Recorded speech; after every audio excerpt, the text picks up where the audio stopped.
Hello dear students, myself Manish Pandey. I am teaching mathematics in PP Swani Center for Excellence as a senior faculty as you know. मैं आपको last lecture में मैंने log पढ़ाया है, log मैंने ख़त्म कर दिया है और आज के लेक्चर में मैं आपको एक नया चैप्टर स्टार्ट करने जा रहा हूँ, that is quadratic equation and expression. Chapter का नाम है क्वाड्रेटिक एक्सप्रेशन या इक्वेशन बोल दीजिए, क्वाड्रेटिक इक्वेशन एंड एक्सप्रेशन। दोनों में मैं आपको फर्क बताऊंगा। चैप्टर का नाम है अपने क्वाड्रेटिक इक्वेशन एंड एक्सप्रेशन। सबसे पहले इंपॉर्टेंट बात यह है कि इसमें हमें ये पता चले कि क्वाड्रेटिक इक्वेशन क्या है और एक्सप्रेशन क्या है। तो जैसे मैं आपको बताऊं, कोई भी आप पॉलिनोमियल लिख दीजिए। जैसे मान लीजिए कोई एक पॉलिनोमियल लिख दिया मैंने 2x cube plus 5x plus 7, ये इस पॉलिनोमियल का नाम है। तो ये एक एक्सप्रेशन है, ये एक एक्सप्रेशन है। जैसे मैंने यहाँ पर दूसरा px लिख दिया x square plus 5x plus 7, ये भी एक एक्सप्रेशन है। ये भी क्या है? एक्सप्रेशन है। अब यदि मैं इसको इसी एक्सप्रेशन को ऐसे लिख दूं कि 2x cube plus 5x plus 7 is equal to 0, is equal to 0, यानी किसी भी एक्सप्रेशन को आप इक्वेट कर दीजिए 0 से या इक्वेट कर दीजिए किसी कांस्टेंट से, किसी भी कांस्टेंट से आप इक्वेट कर दीजिए, तो ये इक्वल लगाने से क्या बन गया? इक्वेशन। यहाँ पर ये इक्वल नहीं है, यहाँ पर ये इक्विवेलेंट का साइन है। इस एक्सप्रेशन का नाम है fx, इस एक्सप्रेशन का नाम है px। लेकिन अभी यहाँ पर ये है इक्वेशन। मैं ज्यादा डिटेल में नहीं बताऊंगा क्योंकि मैंने पॉलिनोमियल में आपको बता रखा है। इसे पॉलिनोमियल भी बोलते हैं, इसे क्या बोलते हैं? पॉलिनोमियल भी बोलते हैं। पॉलिनोमियल और एक्सप्रेशन सेम बात है। पॉलिनोमियल को सॉल्व करने पर जो भी x की वैल्यूज आती हैं उन्हें जीरोस बोलते हैं। क्या बोलते हैं? जीरोस बोलते हैं।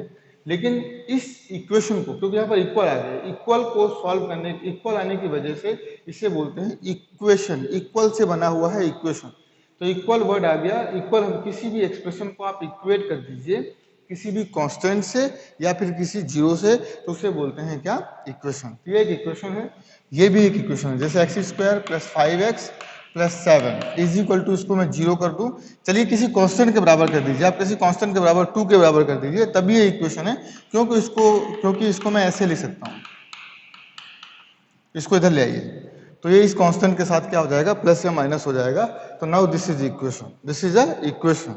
ठीक है, तो ये डिग्री इसकी 2 है, तो it is a quadratic equation. और इसकी डिग्री 3 है, तो it is a cubic equation, cubic equation. वैसे ये क्यूबिक पॉलिनोमियल है और ये क्वाड्रेटिक पॉलिनोमियल है, या फिर इसको बोल सकते हैं क्यूबिक एक्सप्रेशन या क्वाड्रेटिक एक्सप्रेशन, राइट? तो ये एक्सप्रेशन है और ये इक्वेशन है।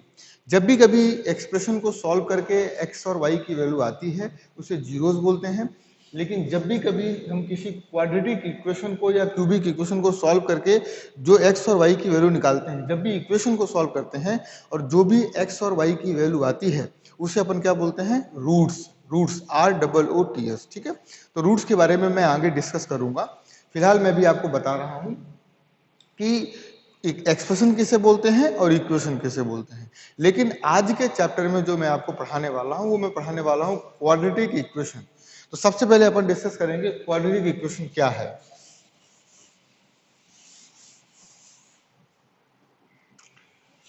तो इसमें है स्टैंडर्ड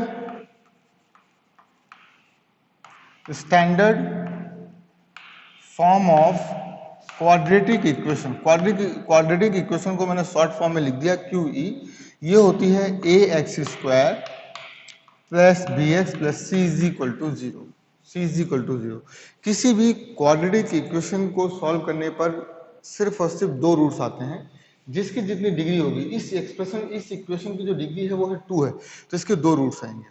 तो किसी भी क्वाड्रेटिक इक्वेशन में सिर्फ और सिर्फ दो रूट्स आते हैं। अब आपसे कोई पूछे क्या बताइए कितने मिनिमम रूट्स हो सकते हैं, कितने मैक्सिमम रूट्स हो सकते हैं, तो no minimum no maximum only 2, no minimum no maximum only 2, सिर्फ दो ही रूट्स हो सकते हैं।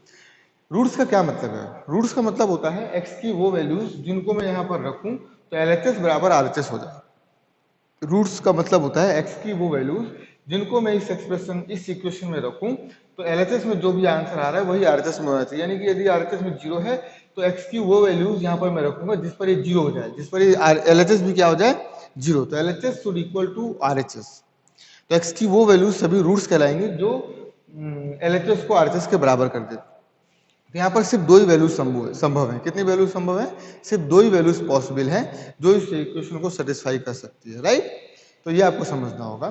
तो रूट्स के बारे में मैं आपको आगे बताऊंगा, लेकिन मैं आपको एक बात बताना चाहता हूँ। ऐसे एक क्वाड्रेटिक इक्वेशन में यदि ए की वैल्यू 0 हो जाए, बी की वैल्यू 0 हो जाए और सी की वैल्यू 0 हो जाए तो इस क्वाड्रेटिक इक्वेशन को ऐसे लिख सकते हैं 0x² plus 0 into x plus 0 is equal to 0। अब यहां पर एक काम कर सकते हैं अपन, x की आप कोई भी वैल्यू रखिए, 1 रखिए, 1 को रखूंगा तो 1 इंटू 0 0, 1 इंटू 0 0 और 0 0 प्लस 0 प्लस 0, यानी कि x की वैल्यू 1 रखने पर ये एलएचएस बराबर हो गया आरएचएस के। अब x की वैल्यू 2 रखूं, x की वैल्यू 2 रखो तो 2 का स्क्वायर करेंगे 4, 4 इंटू 0 0, 2 इंटू 0 0 0, तो 2 भी सेटिस्फाई कर रहा है यानी 2 भी इसका रूट्स है। 3 जरा देखते हैं, 3 भी इसको सेटिस्फाई करेगा, 9 इंटू 0 0, 3 इंटू 0 0 0, 3 भी सेटिस्फाई करेगा। इस तरीके से x की इनफाइनाइट वैल्यूज इसको सेटिस्फाई करेंगे। तो भाई अब आप बोलोगे सर आपने तो बोला था कि किसी भी क्वाड्रेटिक इक्वेशन के सिर्फ दो रूट्स होते हैं, यहाँ पर तो इनफाइनाइट रूट्स आ गए। तो जब भी a की वैल्यू 0 हो, b की वैल्यू 0 हो, c की वैल्यू 0 हो, ऐसी कंडीशन में ऐसी कंडीशन में क्वाड्रेटिक इक्वेशन को बोलते हैं, मतलब या ऐसी कंडीशन को बोलते हैं कंडीशन ऑफ आइडेंटिटी। क्या बोलते हैं? Condition of identity. Condition of identity इसे बोलते हैं condition of identity. Condition of identity में इनफाइनाइट रूट्स होते हैं। अब मैं आपको बताना एक इंपॉर्टेंट बात ये चाहूंगा कि जब भी कभी आपसे कोई पूछे कि बेटा एक बात बताओ कितने रूट्स होते हैं किसी भी क्वाड्रेटिक इक्वेशन के, तो आपका जवाब हमेशा 2 ही होना चाहिए। कभी एग्जाम में आ जाए कि how many roots of the quadratic equation, answer is 2। कभी इनफाइनाइट मत लिखना। लेकिन जब आपसे कोई जबरदस्ती करे नहीं 2 नहीं होता कुछ और होता है, 2 नहीं होता कुछ और होता है, तो जब भी कोई आपसे जबरदस्ती करे कि नहीं 2 तो नहीं होगा, तो आपको बोले, यदि आपने बोला है क्वाड्रेटिक इक्वेशन के 2 रूट्स होते हैं लेकिन सामने वाला आपको बोलता है नहीं आप गलत बोल रहे हो, तो आप बोलना उसको कि मैं गलत नहीं बोल रहा हूं, किसी भी क्वाड्रेटिक इक्वेशन के सिर्फ 2 ही रूट्स होते हैं। लेकिन हाँ मैं ये भी जानता हूं कि यदि x² का कोफिशिएंट, x का कोफिशिएंट और कांस्टेंट टर्म ये तीनों 0 हो जाए तो उसके इनफाइनाइट रूट्स भी होते हैं। और इसे ये एक स्पेशल कंडीशन है, इसे बोलते हैं कंडीशन ऑफ आइडेंटिटी। क्या बोलते हैं? Condition of identity. तो मेरे हिसाब से ये आपको बात समझ आ गई होगी। इसे बोलते हैं कंडीशन ऑफ आइडेंटिटी। ये आप लिख लीजिएगा, जब कभी किसी भी क्वाड्रेटिक इक्वेशन में a, b और c की वैल्यू 0 आ जाए तो ऐसी कंडीशन को बोलते हैं कंडीशन ऑफ आइडेंटिटी। और इस कंडीशन में किसी भी क्वाड्रेटिक इक्वेशन के इनफाइनाइट रूट्स होते हैं। ये एक स्पेशल केस है, ठीक है ना, ये हमेशा यूज नहीं होगा। चलिए मैं इसको रफ करता हूं। अब मैं आगे आपको बताने वाला हूं रूट्स के बारे में। तो रूट्स क्या होते हैं, किसी भी क्वाड्रेटिक इक्वेशन के रूट्स किसे बोलते हैं, ठीक है। तो वीडियो पॉज करके आप इसको लिखते रहिएगा, ये मैं बार बार नहीं बोल रहा हूं, आप वीडियो पॉज करेंगे और इसको आप लिख लेंगे, है ना। अब मैं आपको बताने जा रहा हूं roots of the quadratic equation. Roots of the quadratic equation. बेटा ये रूट्स निकालना क्वाड्रेटिक इक्वेशन के आपने पहले भी सीख रखा है। कई तरीके होते हैं, इसको फैक्टराइज करके भी आप रूट्स निकाल सकते हैं, आप कंप्लीटिंग द स्क्वायर करके भी निकाल सकते हैं। आपने 10th में पढ़ा हुआ completing the square method, completing the square method से भी आप निकाल सकते हैं। आप क्वाड्रेटिक फार्मूला का यूज करके भी आप क्वाड्रेटिक इक्वेशन के रूट्स निकाल सकते हैं। क्वाड्रेटिक फार्मूला को श्रीधराचार्य फार्मूला भी बोलते हैं। क्या बोलते हैं? श्रीधराचार्य फार्मूला, राइट, क्योंकि श्रीधराचार्य ने उस फार्मूला को इन्वेंट किया था, इसलिए उसे बोलते हैं श्रीधराचार्य फार्मूला, राइट। तो किसी भी quadratic equation ax² plus bx plus c लिखा हुआ है तो इज इक्वल टू 0 है। मान लीजिए इसके दो रूट्स हैं अल्फा और बीटा। मान लीजिए इसके दो रूट्स हैं अल्फा और बीटा। अल्फा और बीटा यदि मान लीजिए इसके दो रूट्स हैं तो अपन इसमें क्या कर सकते हैं, इसमें अपन ने 10th में ये सारी बातें पढ़ी हुई हैं कि सम ऑफ रूट्स क्या होता है, प्रोडक्ट ऑफ रूट्स क्या होता है, वो मैं फिर से आपको बता देता हूँ। आप जरा मेरी बात को ध्यान से समझिए। आपने एक बात हमेशा सीखा होगा कि जैसे मान लीजिए x² प्लस 5x प्लस 6 लिखा हुआ है, इसको मैं फैक्टराइज करूंगा तो x² plus 2x plus 3x plus 6 is equal to 0। x आप कॉमन लेंगे तो x प्लस 2 यहाँ पे आप 3 कॉमन लेंगे, x plus 2, x plus two common ले लीजिए, x प्लस 2 कॉमन आ गया, ये आ गया x plus 3, x plus 3 is equal to 0, x plus 3 is equal to 0। इसके दो रूट्स आए -2 और -3, इसके दो रूट्स आए, -2 यहाँ से आएगा, यहाँ से -2 आएगा, यानी यदि रूट्स -2 और -3 है तो यहाँ पर मैं प्लस करके लिखता हूँ। क्या लिखता हूँ? फैक्टराइज फॉर्म में लिखूंगा तो मैं x प्लस 2 लिखूंगा, x प्लस 3 लिखूंगा, यानी यदि इसके रूट्स। लेकिन हाँ, एक बात और ध्यान रखना, यदि एक्स स्क्वायर का कोबिशिएंट 1 है, यदि एक्स स्क्वायर का कोबिशिएंट 1 है तो इसके जो भी इसके दो फैक्टर बनेंगे उसके भी कोबिशिएंट हमेशा 1 आएंगे, उसके भी कोबिशिएंट हमेशा क्या आएंगे? 1 आएंगे। लेकिन इसका कोबिशिएंट यदि 1 नहीं है तो इसके आंसर कुछ और आएंगे। तो मैं एक काम करता हूँ, इसके रूट्स को इस तरीके से लिख सकते हैं, आप जरा ध्यान से देखिए, ax square plus bx plus c is equal to, इसमें यदि a मैं कॉमन ले लूं, क्योंकि मुझे एक्स स्क्वायर का कोबिशिएंट 1 बनाना है, एक्स स्क्वायर का कोबिशिएंट क्या बनाना है? 1 बनाना है, तो मैं a पूरे में से कॉमन ले लेता हूं। जब मैं a पूरे में से कॉमन लूंगा तो ये बचेगा एक्स स्क्वायर, ये बचेगा b अपॉन ए एक्स और ये बचेगा c अपॉन ए।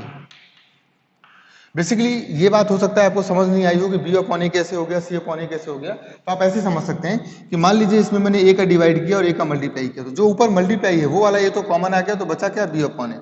यहाँ पर भी a का मल्टीप्लाई किया और a का डिवाइड किया, तो जब मैंने a पूरे में से कॉमन लिया तो ऊपर वाले a तो कॉमन आ गए, लेकिन जो नीचे a है वो रह गया। ठीक है, तो आप इस तरीके से इसको समझ सकते हैं। ठीक है, तो इस क्वाड्रेटिक इक्वेशन को ऐसे लिख सकते हैं। अब आप जरा देखिए, A X square plus B upon A x plus C upon A,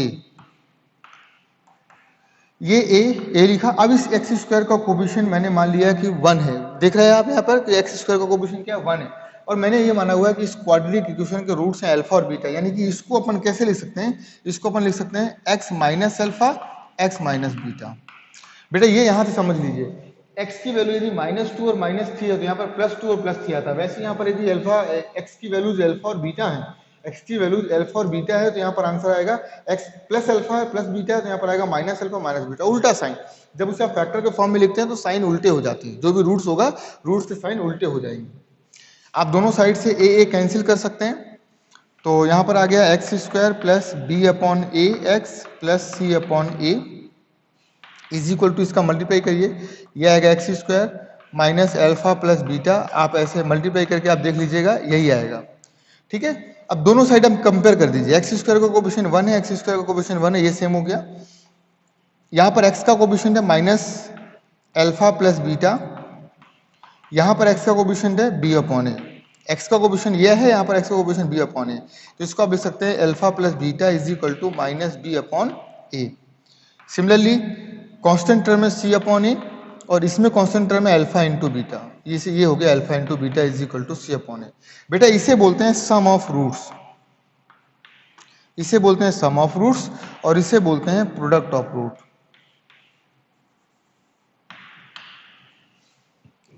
some of roots और प्रोडक्ट ऑफ रूट्स, इसे क्या बोलते हैं? सम ऑफ रूट्स और प्रोडक्ट ऑफ रूट्स।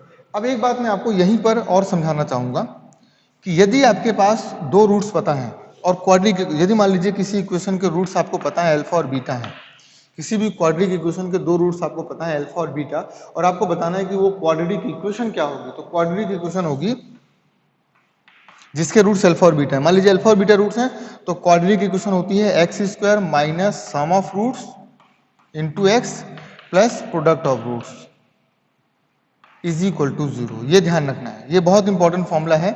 यदि किसी भी क्वाड्रेटिक इक्वेशन के रूट्स आपको पहले से ही दे दिए हैं, बता दिया कि रूट्स इसके ये हैं, मान लीजिए 1 और 2, तो 1 और 2 यदि रूट्स हैं तो फॉर्मूला क्वाड्रेटिक इक्वेशन क्या होगी ये बताइए? तो क्वाड्रेटिक इक्वेशन होगी एक्स स्क्वायर माइनस 1 प्लस 2 यानी कि 3x into plus into 1 into 2, 1 into 2 यानी कि 2। ठीक है, इसका मैं एक एग्जाम्पल करवा देता हूँ। अब ये लिख लीजिए सम ऑफ रूट्स और प्रोडक्ट ऑफ रूट्स, ये दोनों आप लिख लीजिए, बहुत इंपॉर्टेंट टर्म्स हैं, और वीडियो पॉज करिए और इसको नोट डाउन कर लीजिए। ठीक है, मैं रफ करता हूं इसको, इसके बाद मैं आपको एक एग्जांपल करवाता हूं।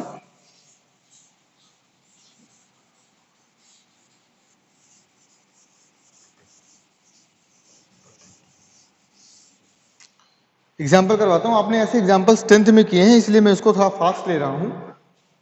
क्वेश्चन है find the roots of the equation, sorry, find the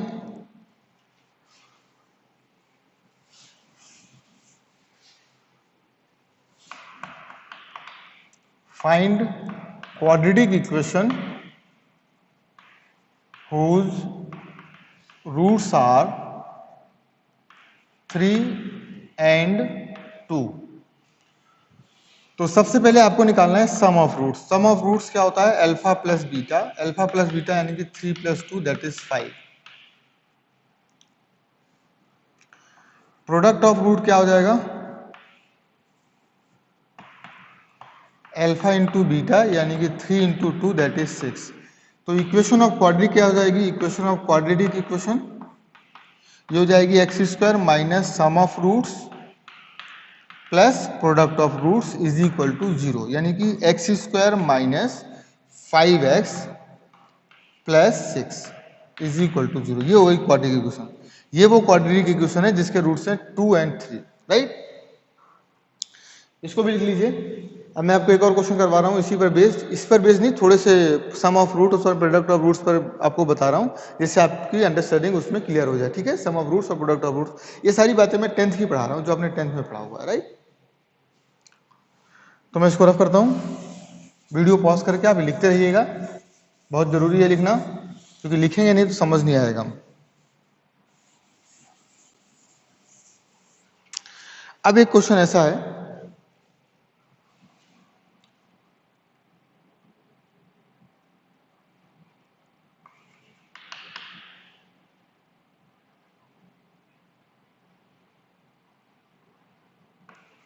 if the quadratic equation is x² plus 7x plus 5 is equal to 0, then find SOR and POR। Product of roots बताइए और SOR बताइए। तो SOR का क्या मतलब होता है? SOR का मतलब होता है अल्फा प्लस बीटा, और अल्फा प्लस बीटा का मतलब होता है माइनस बी अपॉन ए। तो पहले आप क्या करेंगे? x² plus 7x plus 5 is equal to 0 में आप इसको इससे कंपेयर करिए, ax² plus bx plus c से। इससे आप कंपेयर करेंगे तो a की वैल्यू आएगी 1, b की वैल्यू आएगी 7 और c की वैल्यू आएगी 5, c की वैल्यू आएगी 5। तो minus B upon A, minus B upon A का मतलब minus B, B is what? 7, A is what? 1, 7/1 that is -7। यानी आप इसको कैसे कर सकते थे? इस क्वाड्रेटिक इक्वेशन को सॉल्व करके अल्फा और बीटा निकाल सकते थे। सॉल्व करिए पहले और अल्फा बीटा निकालिए, फिर उन दोनों को सम कर दीजिए, तो सम क्या आएगा? -7। लेकिन किसी भी क्वाड्रेटिक इक्वेशन को बिना सॉल्व किए मैं उसके सम ऑफ रूट्स और प्रोडक्ट ऑफ रूट्स बता सकता हूँ। वैसे ही यदि आपको POR निकालना है तो POR is what? Alpha into beta that is C upon A. तो C upon A is what? C क्या है? 5 और 1 क्या है?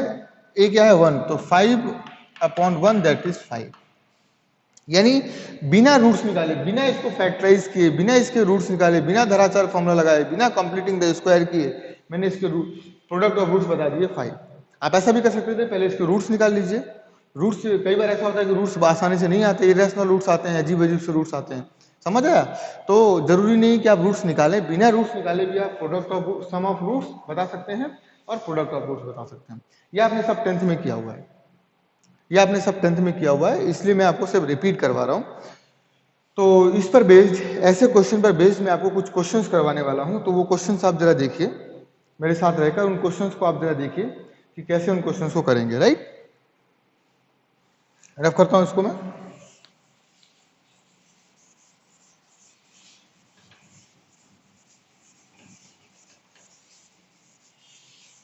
रूट्स पर बेस्ड क्वेश्चंस हैं।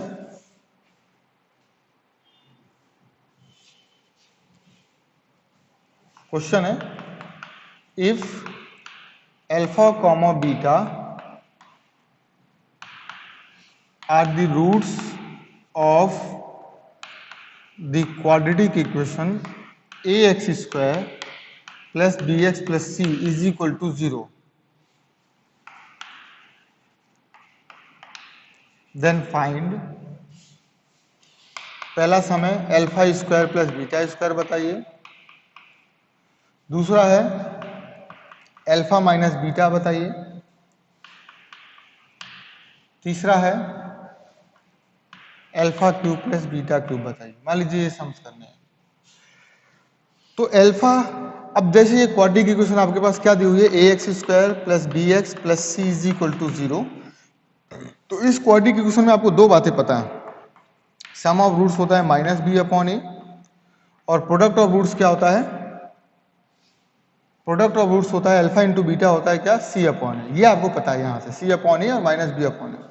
लेकिन आपको निकालना क्या है, alpha square plus beta square. अब ये कहाँ से आएगा, ये तो पता नहीं है मुझे। तो आप ऐसा नहीं करेंगे कि देखो इसको स्क्वायरिंग करने का मतलब ये नहीं कि अल्फा स्क्वायर और बीटा स्क्वायर हो जाएगा। इसको स्क्वायर करेंगे तो ए प्लस बी का होल स्क्वायर खुलेगा। ए प्लस बी का होल स्क्वायर होता है alpha square plus beta square plus 2 alpha beta. तो 2 अल्फा बीटा का क्या करेंगे फिर आप, है ना। यानी आपको ये एक्सप्रेशन क्या करना होगा, अल्फा प्लस बीटा के फॉर्म में लाना पड़ेगा। कैसे लाएंगे वो आप जरा देखिए। तो मेरे पास एक फॉर्मूला है, मैं साइड पर लिखता हूँ। अल्फा प्लस बीटा का होल स्क्वायर क्या होता है, ये होता है alpha square plus beta square. देखो इसलिए मैं बोला था कि इसकी जगह पर अल्फा प्लस बीटा का आप सोचेंगे चलो स्क्वायर कर देते हैं, तो इसकी जगह पर ये नहीं होता क्योंकि इसका फॉर्मूला क्या है, alpha square plus beta square plus 2 alpha beta. यानी मुझे यदि निकालना है alpha square plus beta square तो मैं इसको इधर भेज देता हूँ, इसको लिख देता हूँ अल्फा प्लस बीटा का whole square minus 2 alpha beta. ये वाला माइनस 2 अल्फा बीटा इधर ले आया। यानी इसकी जगह पर मैं लिख सकता हूं अल्फा प्लस बीटा का whole square minus 2 alpha beta, ये लिख सकता हूं मैं इसकी जगह पर। तो जरा देखिए मेरी जो मुझे क्योंकि इन्फॉर्मेशन ये पता है, ये इन्फॉर्मेशन पता है और ये इन्फॉर्मेशन पता है, तो मुझे तो क्या करना है, अपना जो भी सम है वो इस इन्फॉर्मेशन में कन्वर्ट कर देना है कि इस इन्फॉर्मेशन में होना चाहिए। मेरा जो भी सम है वो इस फॉर्म में दिखना चाहिए क्योंकि मुझे इसकी वैल्यू पता है और इसकी वैल्यू पता है, बाकी मुझे कुछ भी नहीं मालूम है। ठीक है, ये भी आपने 10th में किए होंगे आई होप। तो अल्फा प्लस बीटा की value minus B upon A, तो माइनस बी अपॉन ए का whole square minus 2 into alpha into beta. Alpha into beta की वैल्यू क्या है, सी अपॉन ए। तो ये आंसर हो गया B square upon A square, B square upon A square minus 2c upon ए। अब इसका एलसीएम ले सकते हैं, एलसीएम आएगा इसका ए स्क्वायर। अब फिर इसको सॉल्व कैसे करते हैं बेटा, ए स्क्वायर, ये मैं आपको यहां बताता हूं। इसको सॉल्व कैसे करते हैं, ए स्क्वायर के इधर डिवाइड करते हैं, जो भी क्वेश्चन आएगा उसका ऊपर जाकर मल्टीप्लाई करते हैं। तो ए स्क्वायर का ए स्क्वायर से डिवाइड करोगे तो 1 आएगा, 1 का ऊपर जाकर मल्टीप्लाई करोगे तो बी स्क्वायर हो जाएगा, माइनस ए का जब ए स्क्वायर से डिवाइड करेंगे तो ए बचेगा। ए का A square is divided by A square is divided by A करेंगे तो बचेगा ए का ऊपर जाकर मल्टीप्लाई करोगे तो ये आ जाएगा 2ac। तो ये फाइनल आंसर है। इसकी वैल्यू ये आ गई, इसकी वैल्यू ये आ गई। इस तरीके से कर सकते हैं इसको, ठीक है। तो इसको नोट कर लीजिए और ये फॉर्मूला भी नोट कर लीजिएगा, वीडियो पॉज करिए और इसको नोट करिए, ठीक है। अब मैं आपको सेकंड सम बताने जा रहा हूं, सेकंड सम। वीडियो पॉज करके आप इसको नोट कर लीजिएगा, it is very important, formula is very important, formula जो मैंने आपको कन्वर्ट करना सिखाया। अब तीसरा क्या है, अल्फा, दूसरा वाला जो है अल्फा माइनस बीटा। ये सारे फॉर्मूले मैं आपको एक बार बताऊंगा तो आपको सब कुछ क्लियर हो जाएगा। आप अल्फा माइनस बीटा नहीं जानते हैं तो आप एक काम करिए, अल्फा माइनस बीटा का होल स्क्वायर निकालिए जरा। ये क्या होगा, alpha square plus beta square minus 2 alpha beta, ये होता है। और अभी अभी मैंने आपको सिखाया था कि alpha square plus beta square की जगह पर आप लिख सकते हैं अल्फा प्लस बीटा का whole square minus 2 alpha beta, ये आप लिख सकते हैं इसकी जगह पर।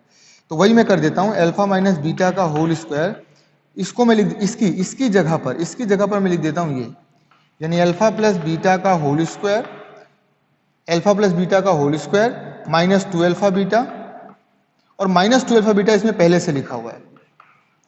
कुल मिलाकर अल्फा माइनस बीटा का होल स्क्वायर ये हो गया अल्फा प्लस बीटा का whole square minus 4 alpha beta, right. तो आपने क्या देखा कि अल्फा माइनस बीटा, ये फॉर्मूला आप याद रखना, स्क्वायर रूट कर दीजिए, दोनों साइड स्क्वायर रूट करेंगे तो ये हो जाएगा अल्फा प्लस बीटा का whole square minus 4 alpha beta, ये फॉर्मूला बन गया। तो देखिए अल्फा माइनस बीटा को मैंने कन्वर्ट कर दिया अल्फा प्लस बीटा में और अल्फा इंटू बीटा में, तो ये आप याद रखना। तो इसका फॉर्मूला सीधा सीधा आ गया अल्फा प्लस बीटा का whole square minus 4 alpha beta. अब मुझे अल्फा प्लस बीटा की वैल्यू पता है माइनस बी अपॉन ए, तो इसका स्क्वायर कर दो, B square upon A square minus 4, और अल्फा इंटू बीटा की वैल्यू पता है सी अपॉन ए। फिर से वैसे ही एलसीएम लेंगे, ए स्क्वायर वैसे ही एलसीएम लेंगे, तो ए स्क्वायर का ए स्क्वायर में डिवाइड करेंगे 1, 1 का ऊपर मल्टीप्लाई करेंगे तो बी स्क्वायर, माइनस ए का इसमें डिवाइड करेंगे तो ए आएगा, ए का ऊपर मल्टीप्लाई करेंगे तो 4ac, 4ac, ये है वैल्यू, ये है वैल्यू। ठीक है, तो मेरे हिसाब से ये भी समझ आ गया। आप इस फॉर्मूले को याद रखिएगा, ये मेन फॉर्मूला है, अल्फा माइनस बीटा का फॉर्मूला क्या होता है। ठीक है, और एक फॉर्मूला ये है जो मैंने आपको डिराइव करके बताया है कि कैसे आया। ये फॉर्मूला मैंने आपको रटने के लिए नहीं बोला कि आप इसको रट लो, मैंने करके बताया कि फॉर्मूला कहाँ से आता है, अल्फा प्लस बीटा का होल स्क्वायर से तो आया है।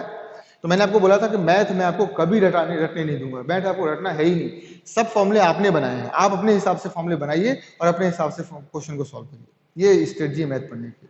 मैं फालतू की बातें लेक्चर में कभी नहीं करता कि फालतू के बकवास करता रहूं, मैं सिर्फ मतलब की बात आपको बताऊंगा। ठीक है, तो अभी जरूर देखिए, रफ करता हूं इसको मैं। अब थर्ड बताता हूं, वीडियो पॉज करिए और इसको रफ कर लीजिए। अब जो थर्ड सम में लिखा हुआ है alpha cube plus beta cube, alpha cube plus beta cube.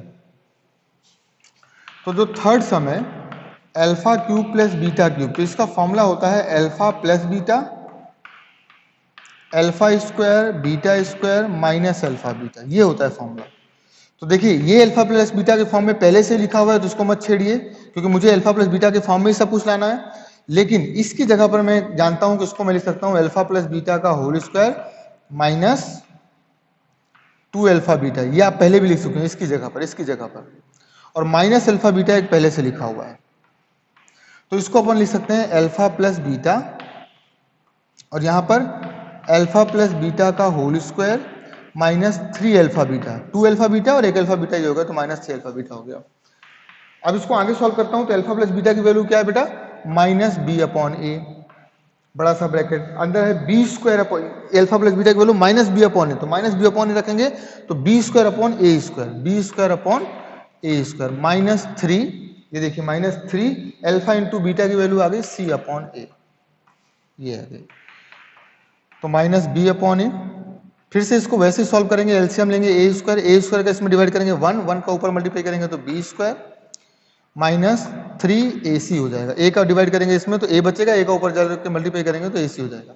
तो कुल मिलाकर इसको मैं लिख सकता हूँ माइनस बी, ये ए स्क्वायर आप बाहर ले लो तो ए क्यूब और ब्रैकेट में यहां पर बचा बी स्क्वायर माइनस 3ac, ये लीजिए ये आंसर है।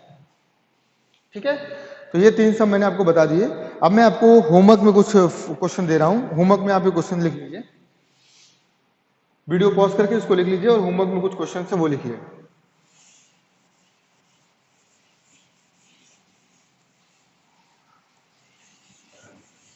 क्वेश्चन यही सेम है, आपको फाइंड करना है, जो फाइंड करना है वो मैं आपको लिखा देता हूं। आपको अल्फा की पावर 4 प्लस बीटा की पावर 4 बताइए पहला, दूसरा आपको बताना है अल्फा माइनस बीटा का होल स्क्वायर, तीसरा आपको बताना है अल्फा की पावर 4 माइनस बीटा की पावर 4 क्या होगा। ये आप ढूंढिए, और यदि ये आपको नहीं आता तो आप मुझे बताइए और मैं आपको डाउट क्लास में इसके सारे सम्स करवाऊंगा। ठीक है, इसके बाद अपन नेक्स्ट लेक्चर में कुछ क्वेश्चंस करेंगे और उसके बाद नेचर ऑफ द रूट्स देखेंगे। ठीक है, तो आप इसको लिख लीजिए, उसके बाद अपन आगे बढ़ते हैं और मिलते हैं नेक्स्ट लेक्चर में। ठीक है, तो नेक्स्ट लेक्चर में मिलते हैं, तब तक के लिए बाय, टेक केयर और अपना ध्यान रखिए। आपको अपना ध्यान बहुत अच्छे से रखना है, ये बहुत जरूरी है कि आप अपना ध्यान रखें। ठीक है।